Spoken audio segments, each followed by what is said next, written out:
우리 하나님 말씀 보겠습니다. 사사기 20장 말씀 보겠습니다.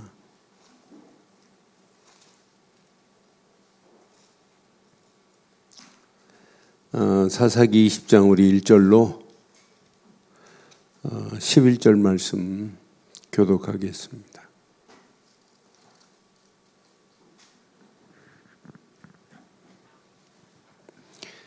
사사기 20장 1절로 11절 교독합니다.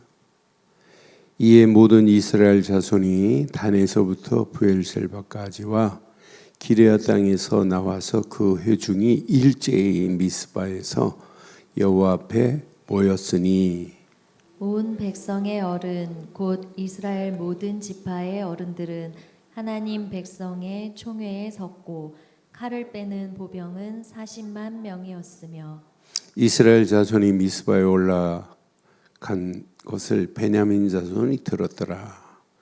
이스라엘 자손이 이르되 이 악한 일이 어떻게 일어났는지 우리에게 말하라 하니 레위 사람 곧 죽임을 당한 여인의 남편이 대답하여 이르되 내가 내 첩과 더불어 베냐민에 속한 기브아에 유숙하러 갔더니 기브아 사람들이 나를 치러 일어나서 밤에 내가 묵고 있는 집을 에워싸고 나를 죽이려 하고 내 첩을 욕보여 그를 죽게 한지라.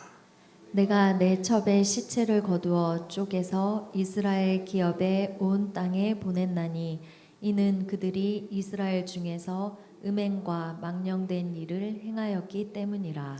이스라엘 자손들아 너희가 다 여기 있은즉 너희 의견과 방책을 낼지니라 하니라. 모든 백성이 일제히 일어나 이르되 우리가 한 사람도 자기 장막으로 돌아가지 말며 한 사람도 자기 집으로 들어가지 말고 우리가 이제 기브아 사람에게 이렇게 행하리니 곧 제비 뽑아서 그들을 치되 우리가 이스라엘 모든 지파 중에서 100명에 10명, 1000명에 100명, 10,000명에 1000명을 뽑아 그 백성을 위하여 양식을 준비하고 그들에게 베냐민의 기브아에 가서 그 무리가 이스라엘 중에서 망령된 일을 행한 대로 징계하게 하리라 하니라. 함께합니다. 이와 같이 이스라엘 모든 사람이 하나같이 합심하여 그 성읍을 치려고 모였더라. 아멘. 지금 무슨 얘기예요? 레이 남자가 첩이 있었어요. 근데 첩이 친정에 가더니 안 오는 거예요. 그래서 레이 남자가 친정에 찾으러 갔어요. 그래서 친정에서 며칠 그 처갓집에서 며칠 유하다가 이제 집으로 지금 에브라임 집으로 지금 달아가는 중에 베냐민 지파가 있는 지역으로 가서 하루를 묵게 돼 있어요. 근데 거기에 기브아 족속들이 이 집에 노인 집에 묵고 있는데 노인에게 와갖고 이 집에 지금 들어온 사람을 끌어내라. 우리가 그와 관계를 맺겠다. 이게 뭐냐면 동성애들이에요. 그러니까 지금 내인 남자를 끌어내라는 거예요. 끌어내면 그러니까 이렇게 당혹스러운 일이 어디 있어요. 그러니까 그 주인이 노인이 뭐라고 하냐면 그러지 말고 내 시집 안 간 딸이 있다. 그리고 이 남자의 첩이 있으니까 이 여자들을 그러니까 그때 당시 여자를 그렇게 남자보다 귀히 여기지 않은 건 사실이에요. 그러니까 내줬어요. 니들 마음대로 좋은 대로 해라. 그렇게 한 상황입니다. 그런데 이 여자가 첩에 이 레위 남자 첩이 윤관을 당하고 집으로 돌아오는데 그 문턱에 쓰러져서 죽은 거예요. 그러니까 이 일을 보고 레위 남자가 이 첩을 고향으로 자기 집으로 데려와서 시체를 가지고 와서 시체를 12토막을 냈어요. 12토막을 내가지고 각 지파에 보낸 거예요. 각 지파에 보내니까 각 지파가 난리 난 거예요. 야, 이게 뭐냐? 이게 이럴 수가 있냐? 그래서 베냐민 지파에게 11지파가 모여서 오늘 공동체가 총회를 여는 거예요. 총회를 열면서 결국은 전쟁을 선포할 수밖에 없게 됐어요. 그럼 이렇게 하면 베냐민 지파가 지금 요구하는 건 뭐냐면, 베냐민 지파에게 요구하는 것은 그 기브아 족속 비루한 자들을 찾아내주라. 그러면 그놈들을 죽이겠다는 거예요. 그 나쁜 짓을 한 놈들을. 그런데 베냐민 지파가 기브아 족속을 옹호하다 보니까 결국은 전쟁까지 일어나서 이런 비극이 오늘 본문의 내용이에요. 같은 동족끼리 서로 싸우는 비극이에요. 동족 상잔에 이런 비극을 맞이할 수밖에 없는 내용이 오늘 본문입니다. 그래서 이제 서론에 기브아 사건으로 인한 전쟁 이렇게 표현하면 딱 맞아요. 이제 기브아 사건이 어떤 사건인가 이제 이해됐잖아요. 이 사건으로 인해서. 그래서 아까 기브아 사건을 설명했어요. 레잇 사람의 누구라고 그랬어요? 첩이 죽음을 당해요. 살해를 당해요.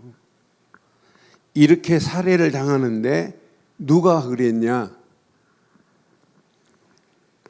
베냐민 지파에 속한 기브아 족속들이 그랬어요. 그럼 기브아 족속들만 내주면 된단 말이에요. 그래서 윤관하고 죽게 만든 이 사건을 통해서 레인 남자가 시신을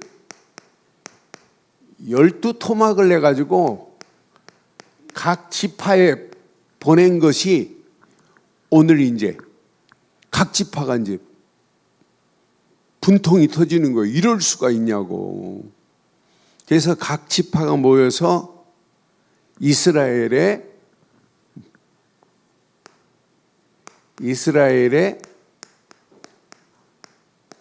공동체가 됐어요.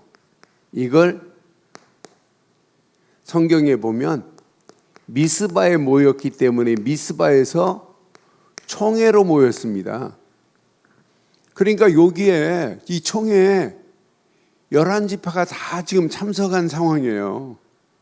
그런데 이 총회에 모였는데 이 총회 군사들이 싸워서 나갈 군사들이 몇 만이냐면 아까 읽을 때 몇 만이라고 그랬어요? 40만 명이나 돼요. 이렇게 40만 명이나 되고 베냐민에 싸울 수 있는 사람은 2만 6천밖에 안 돼요. 거기에 왼손잡이 특공대들 700명이 있긴 하지만 그러니까 이렇게 지금 이스라엘 공동체가 힘을 합쳐가지고 이들을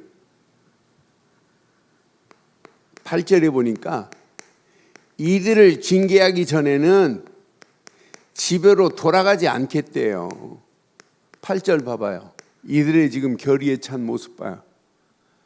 모든 백성이 일제히 일어나 이르되 우리가 한 사람도 자기 집으로 장막으로 돌아가지 말며 한 사람도 자기 집으로 들어가지 말고 이 일이 이르기 전에는 이렇게 결의에 찬 결의를 합니다. 그러면서 이들이 1000명이 있으면 100명을 군사로 보내고 10,000명이 있으면 1000명을 보내라. 10분의 1을 싸움하는 군사로 전사로 보내라. 그리고 전쟁 나가서 먹을 군량미까지. 나는 10절 보면서 이들이 지금 이렇게 힘을 합쳤습니다. 10절에 보니까 10절 한번 확인해 봐요. 우리가 이스라엘 모든 지파 중에서 100명에 10명, 1000명에 100명, 10,000명에 1000명을 뽑아 그 백성을 위하여 양식을 준비하고 그들에게 베냐민의 기브아에게 가서 그 무리가 이스라엘 중에서 망령된 일을 행한 대로 뭐 할 거라? 이렇게 망령된 일을 행하고도 지금 회개를 안 해요. 이것을 뭐 하자? 징계하게 하리라 그랬어요. 그러면서 이들이 지금 뭐라 하냐면 이제 우리는 우리 딸들을 베냐민 지파에 베냐민의 아들들에게 결혼시키지 말자. 21장 1절에 보면 이것까지 결의합니다. 이제 베냐민하고는 절교하자. 우리 통혼도 하지 말자는 거예요. 이스라엘 사람들이 미스바에서 맹세하여 이르기를 우리 중에 누구든지 딸을 베냐민 사람에게 아내로 주지 아니하리라 하였더라 그랬어요. 그러니까 베냐민 사람에게 아내로 주지 말자고 이렇게 지금 결의를 한다니까요. 그러면서 이 총회에 참석하지 않은 자들은 참석하지 않은 자가 누가 있어요? 참석 안 한 지파가 어디에 있어요? 이 총회에 지금 참석 안 한 지파는 딱 한 지파밖에 없어요. 무슨 지파? 베냐민 지파 말고는 없어요. 이 베냐민 지파는 5절에 보니까 총회에 불참하면 멸해버리자고 결의해요. 21장 5절에 보면 이스라엘 자손이 이르되 이스라엘 온 지파 중에 총회와 함께하여 여호와 앞에 올라오지 아니한 자는 누구냐 하니 이는 그들에게 크게 맹세하기를 미스바에 와서 여호와 앞에 이 보여줘봐요.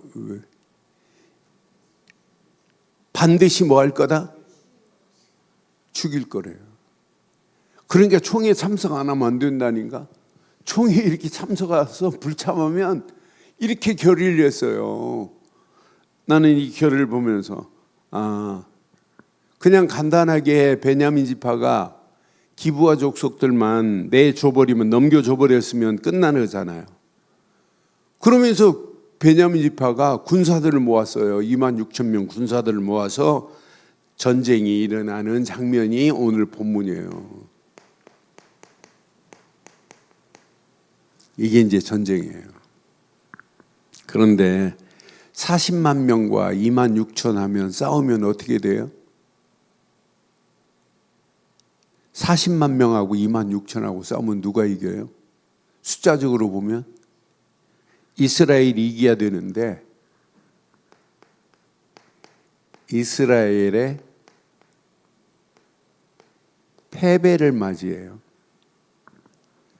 나는 이스라엘의 패배를 보면서 그 원인을 확인해 보니까 베냐민 자기 동족을 뭐 취급하냐면 이방인 취급해요. 하나님이 기뻐하겠어요? 여러분, 자식이 12명이 있는데 한 자식을 밖에서 저건 우리 형제가 아니야. 그러면 부모가 좋아하겠어요? 네, 하나님 앞에서 하나님 편에서 볼 때 베냐민 민족들을 이방인처럼, 그러니까 벌써 여기에 뭐가 들어있어요? 교만이 들어있어요. 22절에 보니까 나는 이 말씀이 이들은 실패할 수밖에 없구나. 이 말씀이 22절 확인해 봐요.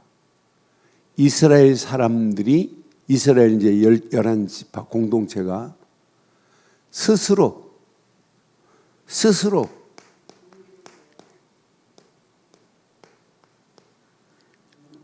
이게 뭐예요? 스스로 용기를 내어 첫날 전열을 갖추었던 곳에서 다시 전열을 갖추었대. 스스로 용기를 냈다 이 말은 뭐예요? 하나님 앞에서 우리가 하나님 앞에서 스스로 용기를 내고 열심히 한다고 이게 전쟁에 이기겠어요? 전쟁에 이기고 지는 건 누구 손에 있어요? 하나님 손에 있어요. 나는 이 말씀 보면서 이게 망하는 실패하는 지름길이구나. 이스라엘이 첫 번째 전투에서 실패한다니까요.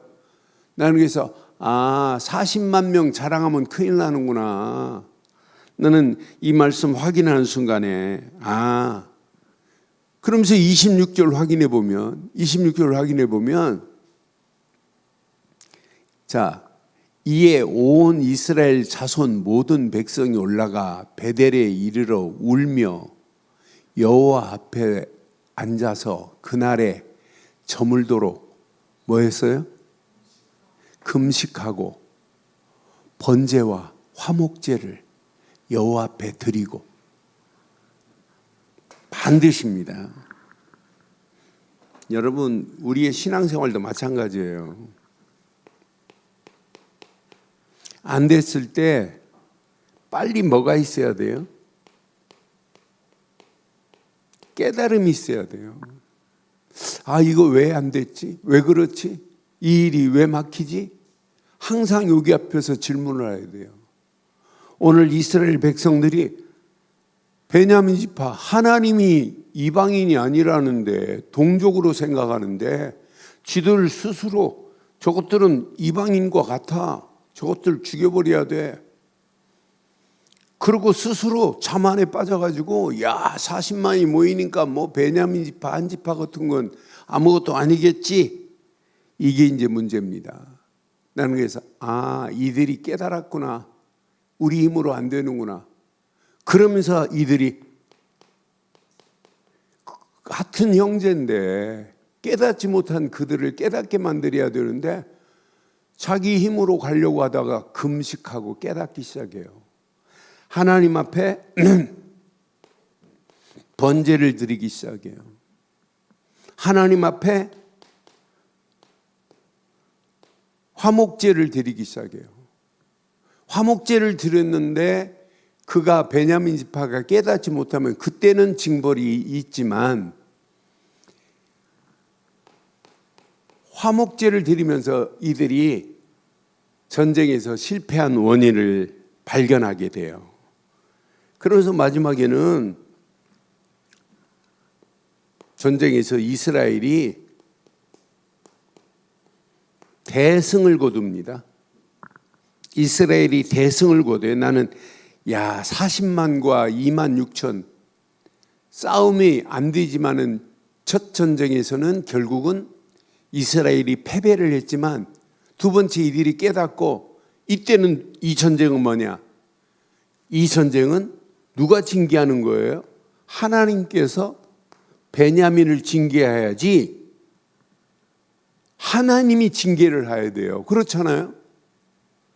그러니까 여러분이 원수 갚으려고 하면 되겠어요? 하나님이 원수를 갚아야 우리는 악을 선으로 갚을 수 있는 비밀이 있어야 돼요. 다음 주 설교할 메시지인데 우리는 자꾸 내가 징계를 하려고 그래요. 아니에요. 누가 징계하셔야 되냐? 하나님이. 이스라엘 공동체를 통해서 베냐민이 깨닫지 못하면은 하나님이 베냐민을 치는 거예요. 누구를 들어서? 이스라엘 공동체를 들어서 미스바에 모인 40만을 들어서 베냐민을 치어야 되는 거지. 이스라엘 백성들이 베냐민을 친다고 되겠어요? 36절 보면서 맞다 그렇다. 36절 이에 베냐민 자손이 자기가 패한 것을 깨달았으니 이는 이스라엘 사람이 기브아에 매복한 군사들을 믿고 잠깐 베냐민 사람 앞에 피하였더라. 분명히 말씀해요. 46절에 보니까 이 언약 붙잡고 가는 발걸음 이날의 베냐민 사람으로 칼을 빼는 자가 엎드려진 것이 모두 몇만? 2만 6천 명 중에 2만 5천 명이나 다 용사였더라 그랬어요. 전쟁에 나와 싸울 용사 2만 6천 명 중에 2만 5천 명이 전사예요. 다 엎드려진다니까요. 그래서 징계는 누구 손에 있다? 하나님 손에 있는 거예요. 그러니까 이스라엘 백성들이 쥐들이 베냐민을 징계하려고 하다가 첫째는 실패했지만은 이들이 금식하고 번제를 드리고 화목제를 드리면서 하나님께서 하시는구나는 깨달아야 돼. 하나님이 징계해야 이게 진짜 바른 징계가 되는구나. 결국은 분명히 나는 그래서 하나님은 이스라엘 백성들이 잘못했다 할지라도 깨닫게 하는데 먼저 힘써야 되는 거지, 하나 될 수 있도록 힘써야 되는 거지. 그래서 나는 이 말씀을 확인하면서 같은 동족이에요. 그럼 같은 마음을 품어야 돼요. 그렇잖아요. 같은 마음을 품고 깨닫게 만드는 게 먼저입니다. 그렇잖아요. 하나님이 같은 공동체 안에서 같은 마음을 품고 원네스가 되기를 하나님은 소원하고 있어요. 하나님은 이스라엘 백성들이 같은 동족끼리 이렇게 서로 싸우는 게 목적이 아니에요. 징계가 목적이 아니라니까요. 그들이 깨닫고 돌아오게 하는 게 먼저 목적이지. 나는 그래서 하나님의 원리를 보면서 그냥 전쟁이 아니구나. 이스라엘 백성들이 11지파가 40만이 모여서 전쟁에 나가서 백전백승할 줄 알고 나갔지만 결국은 패배하는구나. 그런데 하나님께서 이들이 깨닫고 금식하며 번제를 드리며 화목제를 드리면서 하나님이 징계해야 된다는 사실을 깨닫는 순간부터 하나님이 전쟁에서 대승리를 거두게 하실 줄 확신합니다. 그럼 우리는 이 말씀을 통해서 우리도 전쟁은 안 하지만은 교회 안에서 서로 미워하고 원망하고 불평한다. 그게 보이지 않는 전쟁일 수 있어요. 그렇잖아요. 누가 누구를 원망하고 누가 누구를 미워해요. 그렇잖아요. 누구를 더 좋아하고 누구를 덜 좋아하고 그런 게 있으면 돼요? 그건 안 되는 거 아니에요. 그래서 여러분들은 의무가 있어요. 한 팀의 은혜, 공동체를 만들 의무와 책임이 누구에게 있어요? 베냐민 지파가 혹 잘못했다 할지라도 먼저 가서 죽이는 게 먼저가 아니에요. 그들을 깨닫게 하고 돌아오게 만드는 게 먼저가 돼야 되잖아요. 그런데 자기들 힘 가지고 가면 금방 말 안 듣는 베냐민 지파를 금방 이기게 할 줄 알지만 아니잖아요. 나는 저 전쟁의 실패를 보면서 자기들 힘 가지고 가면 되는 게 아니구나. 저들이 깨닫고 금식하고 번제를 드리고 화목제를 드릴 때 그때서 하나님의 징계의 손길이 이스라엘을 통해서 베냐민을 징계하는 거지 이스라엘이 징계하면 안 되잖아요. 그렇잖아요. 그럼 오늘 이 말씀을 통해서 우리는 평생 가슴에 꼭 새기셔야 돼요. 여러분들은 징계할 권한이 없는 줄 확신합니다. 우리는 은혜 베풀 뿐입니다. 그래서 여러분들이요, 늘 좋은 교회에 원팀의 공동체를 만들 의무와 책임이 누구에게 있다? 나에게 있어요.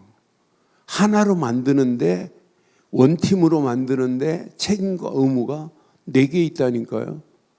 그래서 우리는 꼭 가슴에 새겨야 돼요. 우리 늘 좋은 교회는 평생입니다.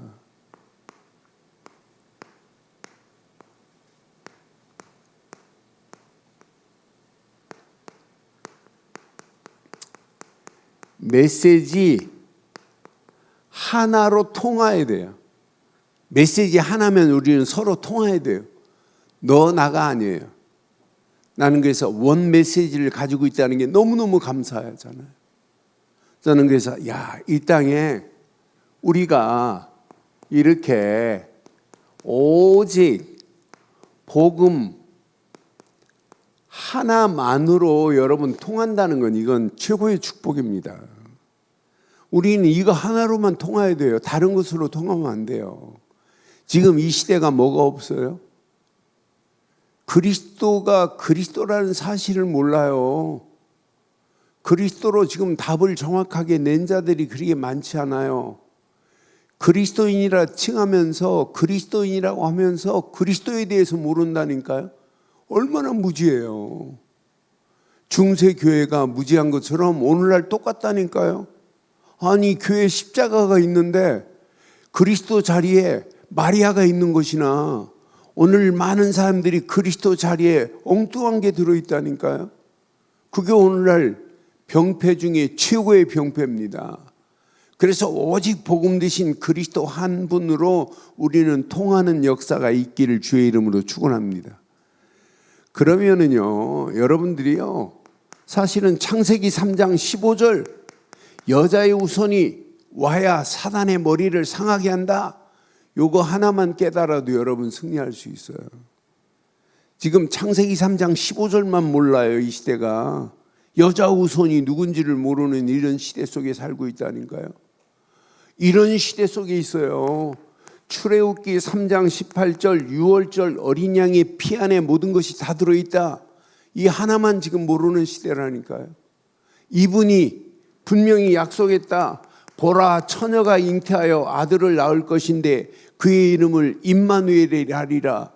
처녀의 몸에서 잉태하실 그분, 지구상에 딱 한 분이잖아요. 이분이 마태복음 16장 16절 우리에게 그리스도로 오신 줄 확신합니다. 이 메시지로 우리가 통하고 있다는 게 얼마나 감사해요. 이거 하나로만 우리는 답을 내버려야 돼요. 이거 하나로만 끝나야 돼요.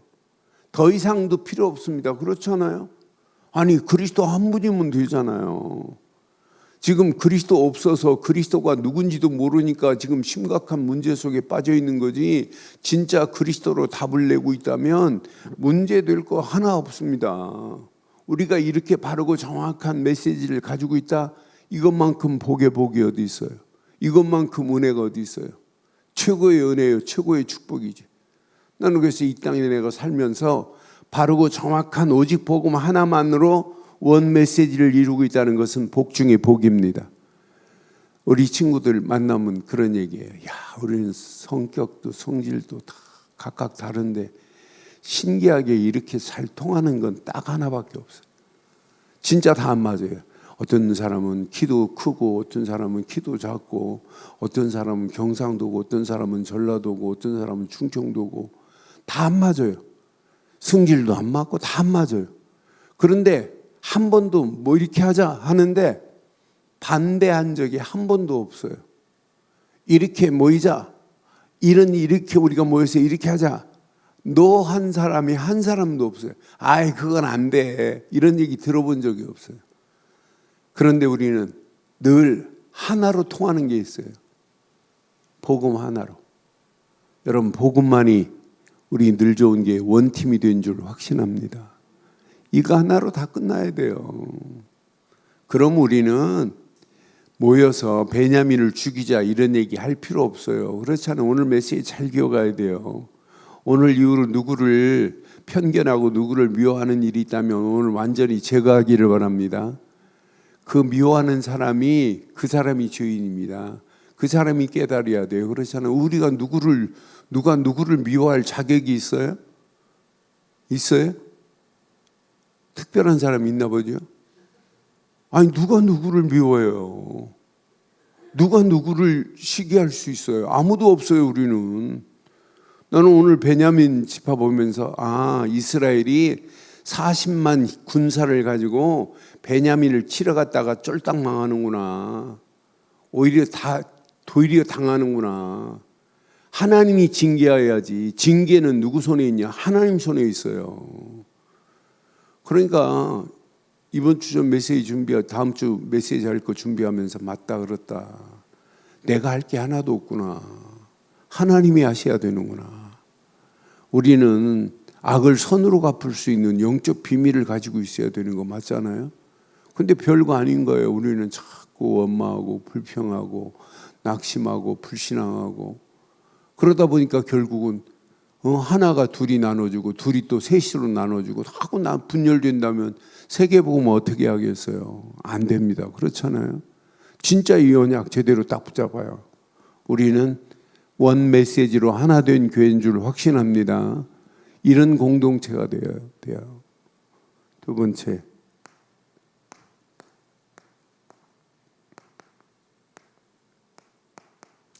한 마음이어야 돼요.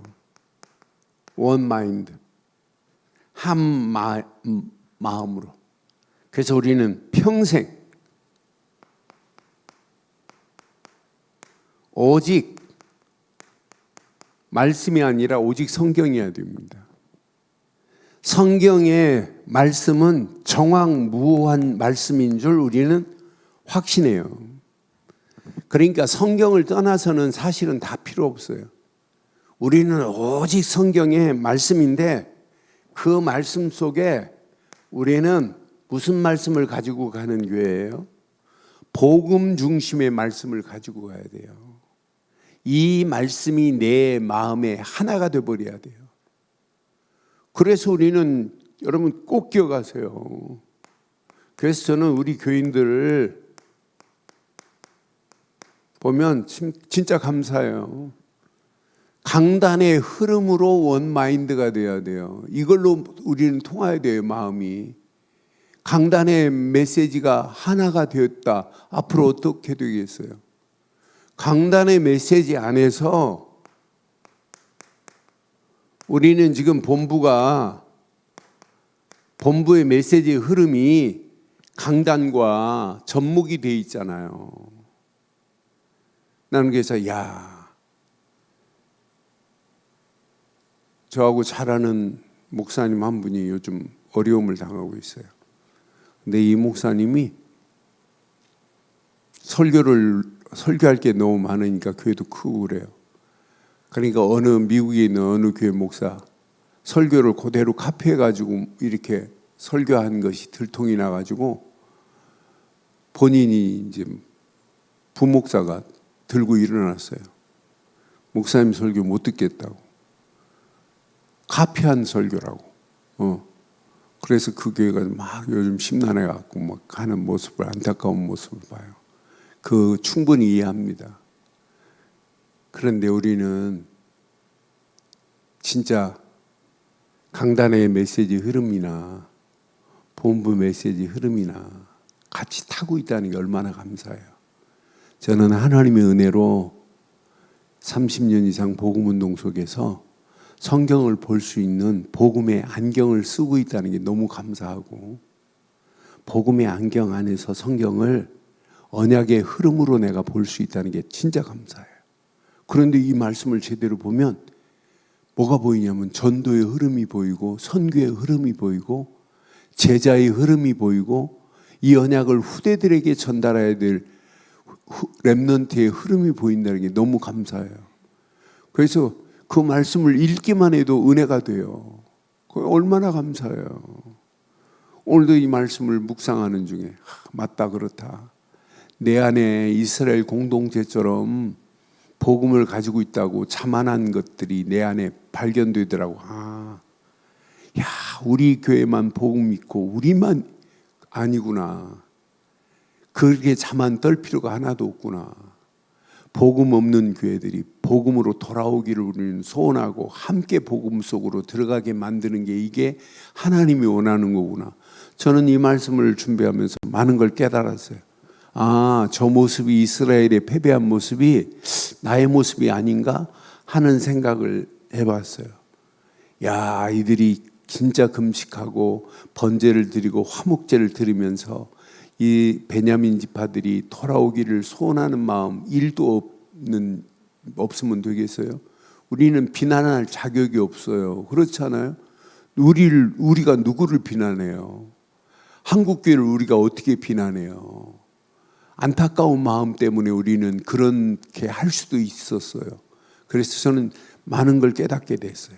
이 말씀을 묵상하는 중에. 오늘 이 말씀 내 것으로 잘 붙잡아 보세요.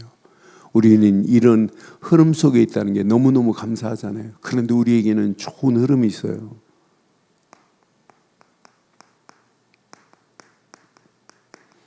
기도 수천 메시지로 말씀의 흐름을 타고 있다는 게 너무 감사하지 않아요?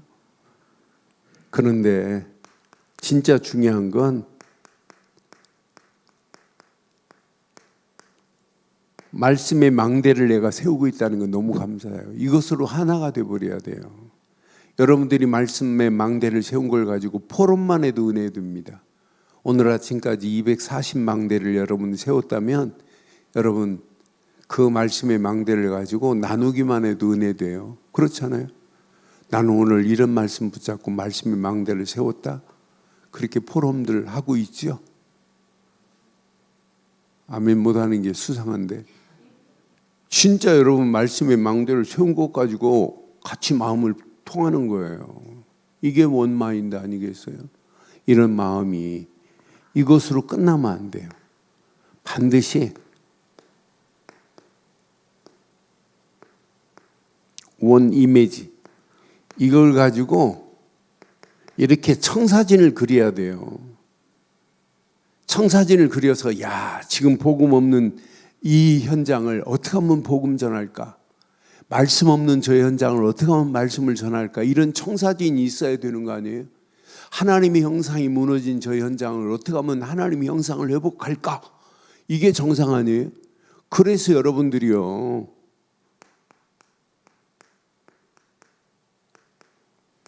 가정 복음화에 우리는 청사진을 가지고 가는 거예요. 여러분 앞으로 가정 복음화는만 우리 늘 좋은 교회가 된다면 진짜 2024년도 최고 축복이 임할 겁니다. 진짜 놓고 기도하세요. 가정 복음화만큼 중요한 게 어디 있겠어요? 그렇잖아요. 지역 복음화, 민족 복음화보다 더 중요한 게 무슨 복음화부터 해야 돼요? 가정 복음화. 이게 되어야 지역 복음화 가슴에 품기고 이게 민족으로 이 복음이 어디로 가야 돼요? 237 5천 종족을 향하여 가자고 하는 거 아니겠어요? 이게 누가 원하는 거예요? 이건 하나님의 절대 계획 아니에요? 이런 절대 계획을 가슴에 품고 우리가 움직였다는 것이 얼마나 감사해요. 오늘 이 말씀 우리 늘 좋은 교회가 원팀이 돼서 하나의 메시지를 가지고 그 메시지를 마음에 한 마음으로 품고 함께 청사진을 그리고 간다면 반드시 승리하는데 마지막 승리할 수 있는 최고의 축복이 뭐냐? 원, 두잉 하는 거예요. 딱 행하는 거예요. 결단해버리는 거예요. 아, 내가 이 땅에 살면서 진짜 결단해야 되겠다. 오늘 이 결단만 한다면 저와 여러분을 움직이는 발걸음마다 하나님께서 행하시는 사실이 반드시 응답될 줄 확신합니다. 무엇으로 결단해야 돼요? 오늘 이 메시지 듣고 나면 아, 바르고 정확한 전도 결단해야 되겠구나. 앞으로 이거 결단 안 하면 큰일 납니다. 앞으로 여러분요 선교 결단해야 돼요. 해도 되고 안 해도 되는 게 아니에요. 이거 안 하니까 지금 문제 오는 거예요. 그렇잖아요. 진짜 바르고 정확한 복음 안 들어가니까 결국은 기부와 족속이 언약 없으니까 그런 이상한 잘못된 망령된 일을 행하는 거 아니겠어요? 얼마나 어리석어요. 복음 없으면 그렇게 돼요. 전도 안 하면 그런 일이 기부와 족속들의 사건이 기부와 사건이 오늘 우리에게도 이 땅에 이루어질 수 있어요. 기부와 사건이 청소년들에게 지금 이루어지고 있잖아요. 기부와 족속들이 한 것이나 오늘날 청소년들이 제정신 아닌 애들이 행하는 거나 똑같은 지금 현상이 지금 일어나고 있는 그런 가운데 있지 않습니까? 그러니까 우리가 전도 안 하면 선교 안 하면 반드시 기부와 사건은 지금도 이 땅에 이루어질 수밖에 없구나. 이걸 막을 수 있는 유일한 길은 전도, 선교 말고는 없구나. 그래서 여러분 하나님 앞에는 무리가 필요한 게 아니라 제자가 필요합니다. 이런 제자들이 세워져야 돼요. 이런 제자들이 세워져서 이 언약을 후대들에게 전달해 줘야 돼요. 그래서 여러분 가슴에 이게 맞다면 내 안에 세 가지 뜰이 날마다 거하게 됩니다. 어떻게 하면 이방인들을 살릴까? 이방인의 뜰. 어떻게 하면 저들을 치유할까? 치유의 뜰. 어떻게 하면 이 축복을 우리 후대들에게, 아이들에게 전달할까? 아이들의 뜰. 렘넌트의 뜰. 이거 제대로 하는 거예요. 그래서 우리가 치유소미학교 금토일 시대를 열자 이 말이에요. 그런데 왜 이번 달 치유소미학교 안 하는지 모르겠네. 이번 달은 치유소미학교 없나 보지? 이번 달 광고 안 하다 보니까.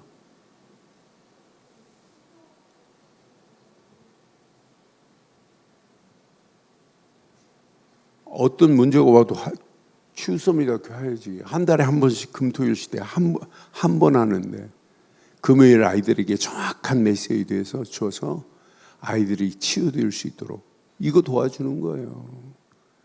그래서 아이들이 바르고 정확한 언약 안에서 어려서부터 이 언약을 제대로 각인됐다. 어떤 역사 일어나겠어요. 그래서 저녁에 아이들을 제대로 가르치세요. 주일날 저녁에는 아이들하고 식사하면서 한 달에 일주일에 한 번만이라도 아이들하고 식사하고 나서 저녁 먹고 나서 유대인처럼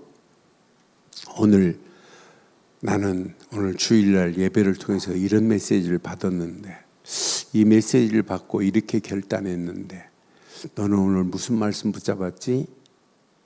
주일날 저녁 하루만이라도 한번 해봐요. 유대인처럼.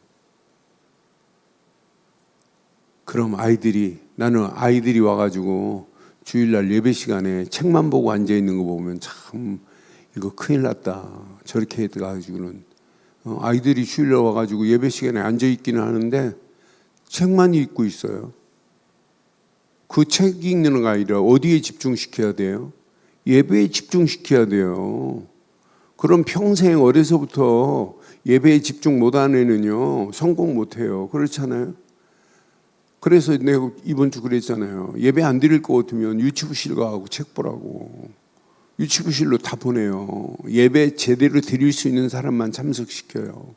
어려서부터 이 훈련 안 하면 큰일 납니다. 그걸 보고도 방관하고 있다니까요. 앞으로 봐요. 방관이 어떻게 되는지. 주일날 예배는 생명 걸고 예배 드려라. 그게 하나님이 원하는 거 아니겠어요? 나는 그래서 이런 렘넌트들이 지금 전국과 세계에 막 일어나고 있는 그런 판에 있단 말이에요. 그래서 아이들한테 가르칠 건 정확하게 가르쳐야 돼요. 메시지 노트 확인시켜요. 메시지 노트 제대로 정리 안 하면 안 되는 거예요. 아이들한테 일찍부터 알려주셔야 돼요.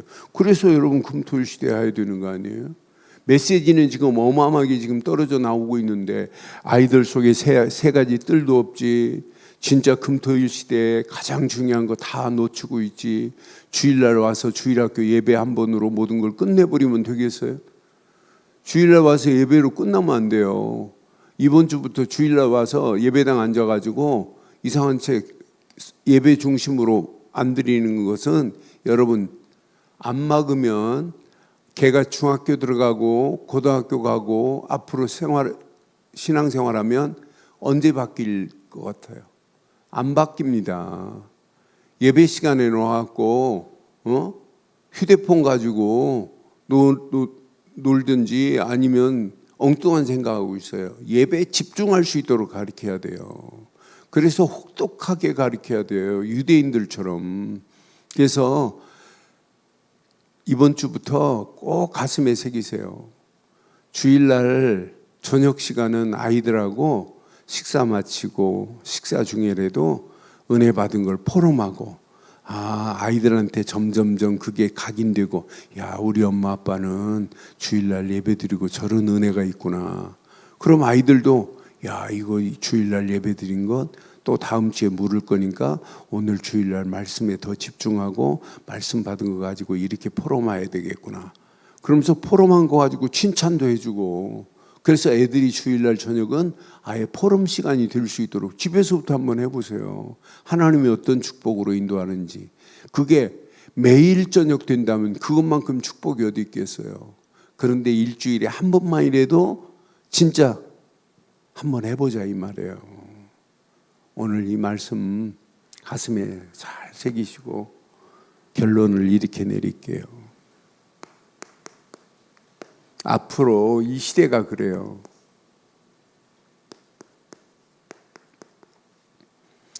오직이 되어져야 돼요. 오직 하라가 아닙니다. 야, 오직 언약 말고는, 복음 말고는, 그리스도 말고는, 말씀 말고는, 기도 말고는, 오직이 내 인생에 답이 나오도록, 그럼 100% 응답받습니다. 야, 오직으로. 그럼 유일성의 응답은 모든 일, 모든 사건에 그대로 임하게 되어 있어요. 그럼 이런 자는 앞으로 살아가는 동안에 어떤 문제를 만나도 아무 관계없어요. 하나님께서 지금 재창조의 능력으로 역사하는 걸 알기 때문에 도전하라가 아니라 도전할 수밖에 없다니까요. 저건 하나님의 분명한 뜻이 숨겨 있기 때문에 저건 문제되지 않아. 지금 도전했는데 하나님은 더 큰 응답으로 오잖아요. 이번 렘넌트 리더 수련회 렘넌트 대회를 통해서 하와이에 있는 고등학생이 사업을 하고 있는 거 봐요. 고등학생이 지금 사업하고 있다니까요. 팔로워가 뭐 13,000명이 되고 막 이러잖아요. 너무 그래서 야, 그런 렘넌트들이 지금 잘하고 있다니까요. 그런데 우리 렘넌트들 그냥 멍 때리고 있다 어떻게 되겠어요? 그래서 오늘 최고 중요한 거 꼭 기억해야 돼. 주일날 저녁 무슨 시간 갖자? 포럼 시간 가지세요. 애들 포럼 시키지 말고 내가 먼저 포럼하세요. 그러면서 이렇게 은혜를 받는데 이렇게 결단이 나오더라. 엄마 아빠는 이렇게 결단하고 앞으로 이렇게 할 거다. 그럼 아이들도 이게 점점 이게 스며들어요. 스며들면서 하나님이 원하는 하나님의 절대 계획이 이루어지는 역사가 있게 될 줄 확신합니다. 오늘 이 언약 붙잡고 승리하기를 주의 이름으로 축원합니다.